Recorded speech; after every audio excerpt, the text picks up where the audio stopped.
अस्सलाम वालेकुम तलबा व तालिबात। कसीदा शहर आशूब का आज हम दूसरा हिस्सा पढ़ने जा रहे हैं। पहला हिस्सा हमने पिछले वीडियो में मुकम्मल किया था। आज हम आगे बढ़ते हैं। हम पढ़ते हैं कि शहर आशूब में मिर्ज़ा मोहम्मद रफ़ी सौदा ने जो दिल्ली की सूरत हाल पेश की है, अबतर सूरत हाल, जो अहमद शाह अब्दाली के हमलों की वजह से या फिर मराठों के हमलों की वजह से दिल्ली तबाही के डगर पर पहुंच चुकी है और यहाँ ज़िंदगी के हर शोबे से ताल्लुक़ रखने वाला इंसान इससे मुतासिर हो चुका है। इसी के अहवाल इस शहर अशूब में पेश किए जाते हैं। तो आगे बढ़ते हैं। तो आज हमारे ये शायर बताएं, शायर जो सुने जाते हैं मुस्तगनीउल अहवाल, देखे जो कोई फ़िक्र तरद्दुद को तो यहाँ है, मुश्ताक़ मुलाकात उन्हों का कस व नाकस, मिलना उन्हें इससे जो फला इब्न फला है, गर ईद का मस्जिद में पढ़ें जाके दो गाना, नियत कता तहनीत खाने जमा है, मुल्लाई अगर कीजिए तो मुल्ला की है ये कद्र, हूँ 2 रुपये उसके जो कोई मसनवी खां है, और माँ हज़र अकवंद का अब क्या मैं बताऊँ, या कासा ये दाल अदस व जव की दोना है, दिन को तो वो बेचारा पड़ा या करे लड़के, शब खर्च लिखे घर का अगर हिंसा दां है, अब कीजिए इंसाफ कि जिसकी हो ये औकात, आराम जो चाहे वो करे वक्त कहाँ है, चाहे जो कोई शेख बने बहरे फरागत, छुड़ते ही तो क्या शोरा का वो मत ऊने ज़ुबां है, ताकीक हुआ उर्स तो कर दाढ़ी को कंगी। तो फिर उसके बाद क्या है, ले खेले मुरीदां गए तो वो बज़्मी जहाँ है। आइए इसकी तशरीह करते हैं।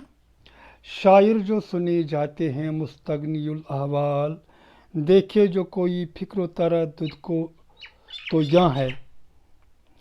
मुस्तगनीउल अहवाल यानी मालदार, आसूदा हाल, जिनकी माली हालत बेहतर हो, यानी मुस्तगनीउल अहवाल यानी मालदार, खुश खुरम, खुश व खुरम, यानी शायर आम तौर खुश खुरम माने जाते, इन्हें परेशानी नहीं होती।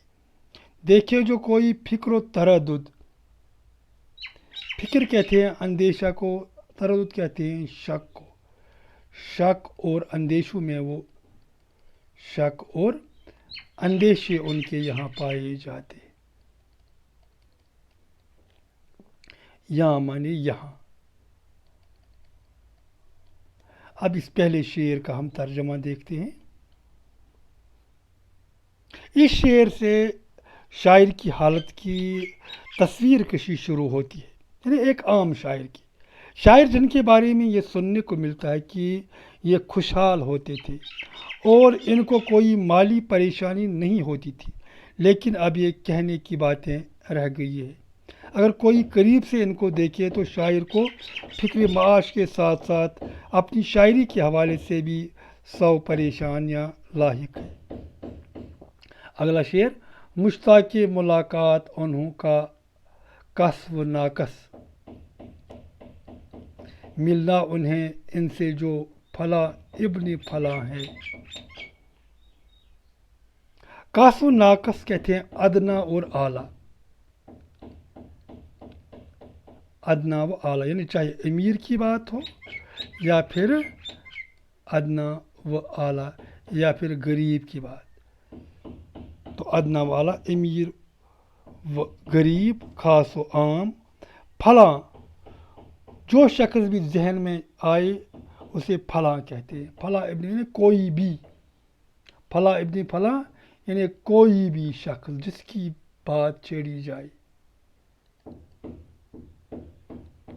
तो इस शेर का माने क्या, हाँ, मुश्ताक़ मुलाकात उन्हों का कस व नाकस, मिलना उन्हें इससे जो फला इब्न फला है, تشریح کچھ یوں کی شاعروں سے ملاقات کرنے کی ہر چھوٹے بڑے اور ادنا و اعلیٰ کو خواہش رہتی ہے، اور شاعر اس پریشانی میں رہتے ہیں کہ انہیں فلاں کے بیٹے فلاں سے ملنا ہے اور اس طرح مشہور و معروف لوگوں سے تعلق پیدا کرنا ہے تاکہ وہاں ان کی اغراض پوری ہو سکے۔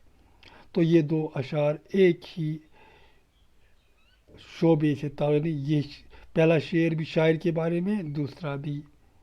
تو اگلی دیکھیے، گر عید کا مسجد میں پڑھی جا کے دو گانا، نیت کتا تہنیت کھانے زماں ہے۔ ابھی بھی شاعر کی ہی بات چلتی ہے۔ یہاں دو گانا نے 2 رکعت نماز جو عید کو پڑھی جاتی ہے، 2 رکعت نماز، نیت قطع تہنیت کھانے زماں ہے۔ تہنیت کہتے ہیں مبارکبادی۔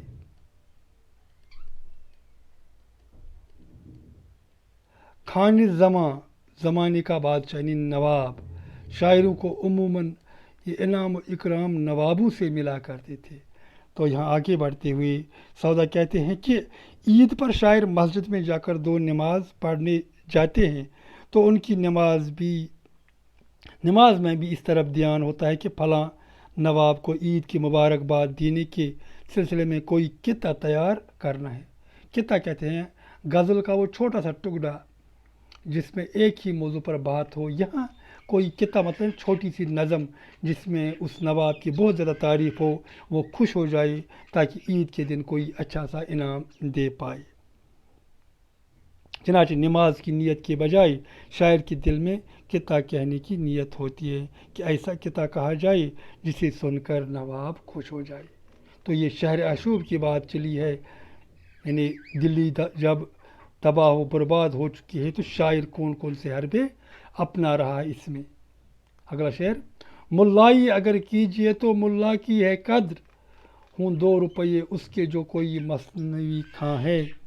ملائی یعنی امامت کا پیشہ، امامت مولوی صاحب کا پیشہ، اسے ملائی کہتے ہیں۔ مولوی کو اردو میں ملا بھی کہتے ہیں۔ تو اس امام صاحب کی، مولوی صاحب کی کیا قدر ہے؟ ہوں 2 روپے اس کے جو کوئی مثنوی کھاں ہے۔ مثنوی کھاں، مثنوی آواز بلند پڑھنے والا، بلند آواز مثنوی پڑھنے والا، اسے تو پیسہ ملتا ہے مگر ملا کو نہیں۔ تو تشریح کچھ اس طرح ہوگی۔ اس شعر سے ملا کی صورتحال کا بیان شروع ہوتا ہے۔ شاعر کہتے ہیں کہ اس زمانے میں مولوی کی صرف اتنی قدر رہی ہے کہ اگر اس کو بآواز بلند مثنوی پڑھنا آتا ہے تو وہ 2 روپے تک کما لیتا ہے، ورنہ اس کی کوئی قدر نہیں ہے۔ تو یہ امام صاحب کی اس شہر عاشوب میں دلی جب اجڑ گئی تو امام صاحب کا حال ایسا ہوا۔ اگلا شعر دیکھیے، اور ماں حضر اخوند کا اب کیا میں بتاؤں، یا کاسہ یہ دل عدس و جو کی 2 نان ہے۔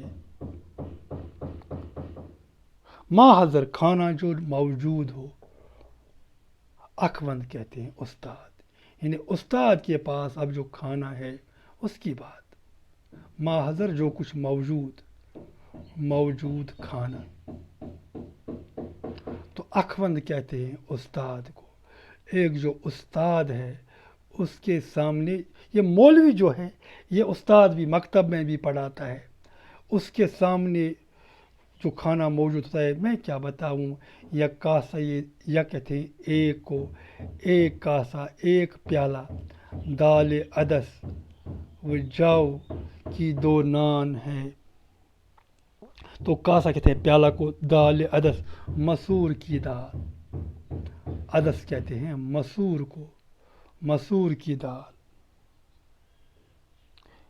تو نان کہتے ہیں روٹی کو، 2 روٹیاں، نان کہتے ہیں تو روٹی کو۔ اس طرح اس شعر کی تشریح کچھ یوں ہوتی ہے۔ شاعر کہتے ہیں کہ ملا یعنی استاد کی اس دور میں کیا میں حالت وہ بیچارہ تو بہت بدحال ہے، اس کی وقت صرف اتنی ہے کہ وہ مسور کی دال کا ایک پیالہ اور جو کی 2 روٹیاں ہی میسر کر پاتا ہے۔ گویا علم کی روشنی پھیلانے والا استاد اس دور میں 2 روٹیوں کا محتاج ہو گیا ہے۔ تو استاد کے بعد اب یہ شاعر کے بعد اب مولوی صاحب جو بطور استاد بھی مکتب میں پڑھاتا ہے، اس کا ذکر چڑھتا ہے۔ دن کو تو وہ بیچارہ پڑھا یا کرے لڑکے، شب خرچ لکھے گھر کا اگر ہنسا خاں ہے۔ ہنسا خاں حساب جاننے والا، حساب جاننے والا ہنسا خان کہتے ہیں۔ اسی کے بعد پھر چلتی ہے، شب کہتے ہیں رات کو۔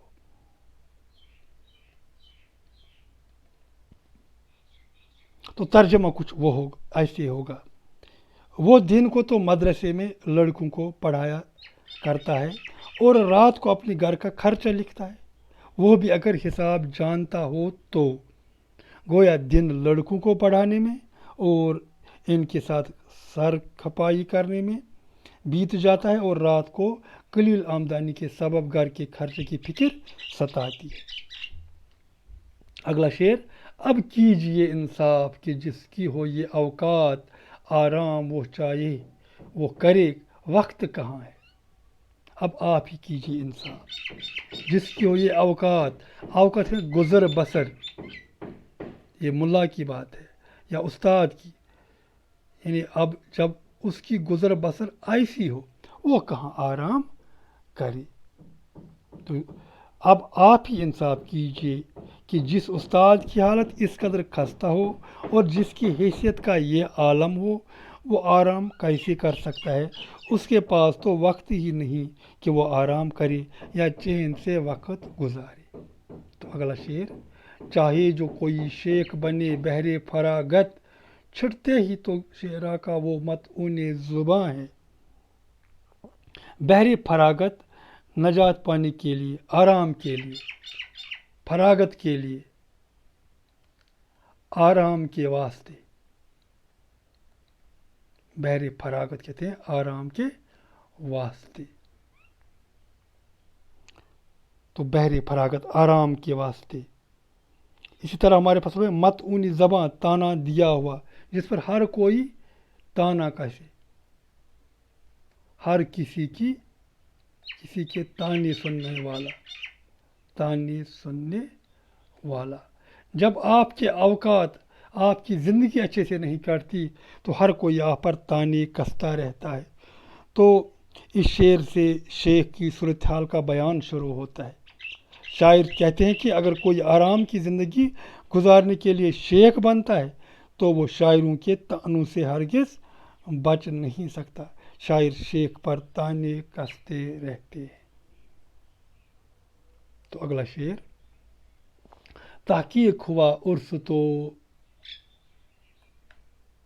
کر داڑھی کو کنگھی، لے خیل مریداں گئے وہ بزم جہاں ہے۔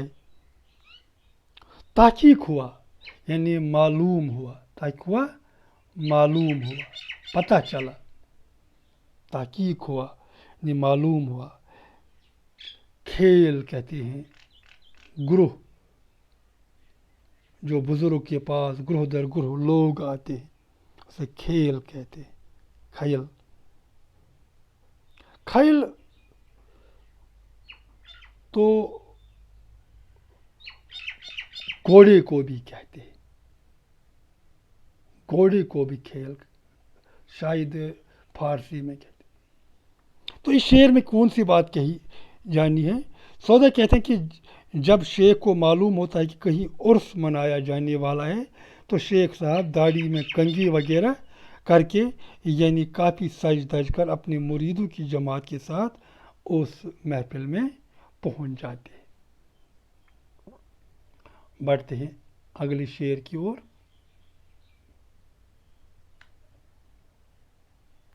ڈھولک جو لگی بجنے تو وہاں سب کو ہوا وجد، کوئی کودے کوئی رو دے کوئی نعرہ زنا ہے۔ تو ढोलक, हम जानते हैं ढोलक, छोटी सी उस ढोल को कहते हैं। वजद कहते हैं ज़ोक और शौक का बढ़ जाना, जुनून सा तारी होना, जोश बढ़ जाना।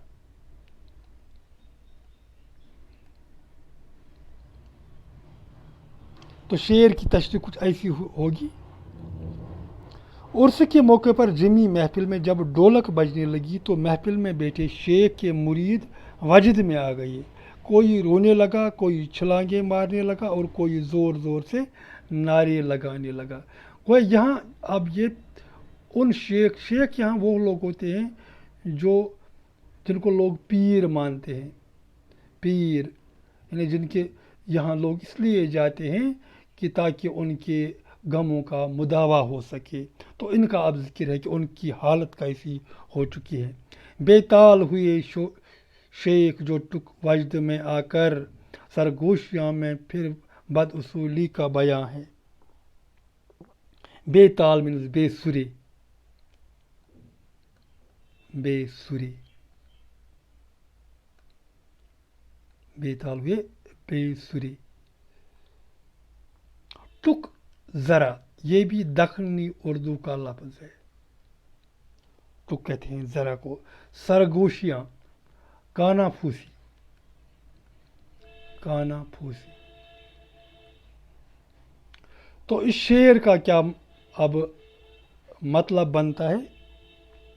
शेख साहब जब वजद में आ गए और शिद्दत वजद से थोड़ा सा बेताल होकर झूमने लगे तो उस पर आसपास बैठे हुए लोग सरगोशियाँ करने लगे कि देखो शेख सुरताल को भूल गए और सुरूद मौसीकी के उसूल ज़ाबित तोड़ कर आगे बढ़े।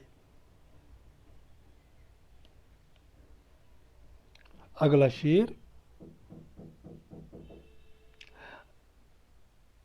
आराम से कटने का सुना तो तूने कुछ अहवाल, जमीयत खातिर कोई सूरत हो तो कहाँ है। जमीयत खातिर इत्मीनान और तसली, जमीयत खातिर इत्मीनान को कहते हैं। इसी तरह हमारे पास हालत कहते हैं कैफियत को, हालत कैफियत को कहते हैं। हाँ, आराम से कटने का सुना तो कुछ अहवाल, अहवाल कहते हैं हालत को, कैफियत को। जमीयत खातिर कोई सूरत हो कहाँ है। तो शायर फरमाते हैं कि तुमने दिल्ली शहर के सभी शोबों से ताल्लुक़ रखने वाले लोग की हालत ज़ार सुनी, अब खुद ही बताओ कि क्या यहाँ ज़िंदगी आराम से कट सकती है। इत्मीनान और सुकून की तो यहाँ कहीं भी सूरत नज़र नहीं आती। अगला शेर, दुनिया में तो आसूदगी रखती है फ़कत नाम, उक़बा में ये रखता है कोई उसका निशान है। आसूदगी राहत को कहते हैं, चैन व आराम को कहते हैं, खुशहाली को कहते हैं। उक़बा कहते हैं आखिरत को, दुनिया का अपोजिट।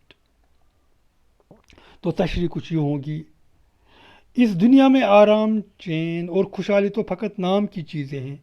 हकीकत में तो दुनिया में रहकर ये चीज़ें हासिल नहीं की जा सकती। अलबत्ता लोगों का ख्याल है कि दूसरी दुनिया में ये चीज़ें यानी आराम, इत्मीनान, सुकून और खुशहाली मैसर हो सकती है। अब अगला शेर, सो उस पे ये तयकुन को किसी के दिल को नहीं है, ये बात भी गोयंदा ही का महज गुमा है। तयकुन कहते हैं प्यारे बच्चों यकीन को, तयकुन यकीन।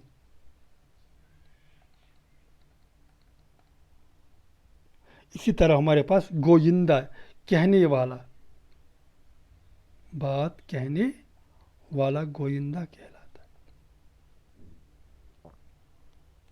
तो इस शेर की तशरीह कुछ यूँ हो सकती है।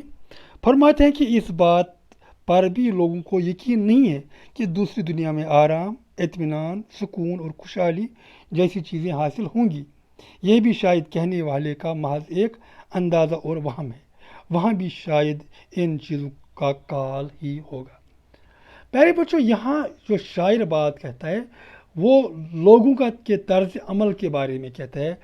ऐसा बिल्कुल नहीं कि उसे खुद आखिरत पर यकीन नहीं है, क्योंकि शायर आशूब में ये लोगों की हालत जार और बदहाली की बात ही करता है। आखिरी शेर, यहाँ फिक्री ईशत है तो वहाँ दगदगाए हश्र, आसूदगी हर फीस्त, न वो यहाँ है न वहाँ है। फिक्र मईशत मीन्स रोज़ी की फिक्र, रोज़गार की फिक्र, रोज़ी की फिक्र। इसी तरह दगदगाई हशर, रोज़ो हशर, रोज़ हिसाब का खौफ और तशवीश, यानी हशर का खौफ और तशवीश। तो शायर फरमाते हैं कि इस दुनिया में रोज़ी रोटी की फिक्र लाहक है और आखिरत में अपने अमाल का हिसाब किताब देने की परेशानी और फिक्र होगी। रही बात आसूदगी और आराम की, वो तो इस दुनिया में मैसर है और नहीं आखिरत में मैसर होंगी। तो इस तरह प्यारे बच्चों, ये जो कसीदा है ये अपने इख्तिताम को पहुंचा। आपने पूरी तरह से इस कसीदे का मज़ा लिया। मुझे उम्मीद है कि आपको आज का लेसन भी पिछले लेसन की तरह पसंद आया होगा और इसमें भी आपने बहुत सारी चीज़ें सीखी होगी। तो आज ये हमारे इस सिलसिले का दूसरा लेसन था जिसमें हमने कसीदा शहर आशूब पढ़ा। तो इससे पहले हमने इसका पहला हिस्सा पढ़ा था, एक कसीदा शहर आशूब। इस तरह माशाल्लाह आज हमने इस कसीदों को मुकम्मल किया। तो मुझे उम्मीद है कि आपको ये लेसन पसंद आया होगा और मुझे ये भी उम्मीद है कि अगर आपने आज तक इस वक्त तक मेरी चैनल को सब्सक्राइब नहीं किया है तो ज़रूर मेरी चैनल को सब्सक्राइब कीजिएगा ताकि आने वाली वीडियोज़ की नोटिफिकेशन आप तक सबसे पहले पहुंच जाएगी। शुक्रिया।